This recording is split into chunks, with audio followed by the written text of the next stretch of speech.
பாவத்தை செய்து கொண்டே இருக்கும். இது செய்யறதுனால என்ன ஆகுதுன்னா, சொன்னபடி நீங்க செல்லுகிற இடத்துல எல்லாம், நீங்க வெளியே போகும்போது, நீங்க ஒரு வண்டியில டிராவல் ஆகும் போது, உங்க வேலை ஸ்தலத்துல நீங்க நடக்கும் போது, போகும்போது, நீங்க மற்ற ஆப்போசிட் ஜெண்டரை நீங்க பார்க்கும் பொழுது அவளை இச்சையோடு கூட பார்ப்பீங்க. நீங்க இச்சையோடு பார்க்கும்போது அவங்களோட கூட நீங்க விபச்சாரம் செய்றீங்க.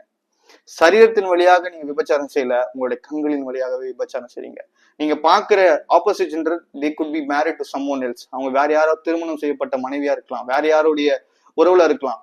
ஆனா நீங்க அவங்களுக்கு விரோதமா விபச்சாரம் செய்ய ஆரம்பிச்சிருவீங்க, உங்களை அறியாம. இது தேவனுக்கு பிடிக்கவே பிடிக்காத காரியம். ஏன்னா தேவனுடைய ராஜ்யத்தை என்னைக்குமே மாம்சம் சுதந்திரத்து கொள்ள போதில்லை. அதே போல தேவனுடைய ராஜ்யத்தை பாவம் என்னைக்குமே சுதந்திரத்து கொள்ள போவதே இல்லை. ஏன்னா பரிசுத்தம் இருக்கிற இடத்துல அசுத்தம் இருக்க முடியாது, பாவம் இருக்கிற இடத்துல பரிசுத்தம் இருக்காது, பரிசுத்தம் இருக்கிற இடத்துல பாவம் இருக்காது.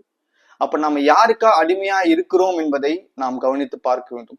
ஏன் இந்த காரியத்துக்கு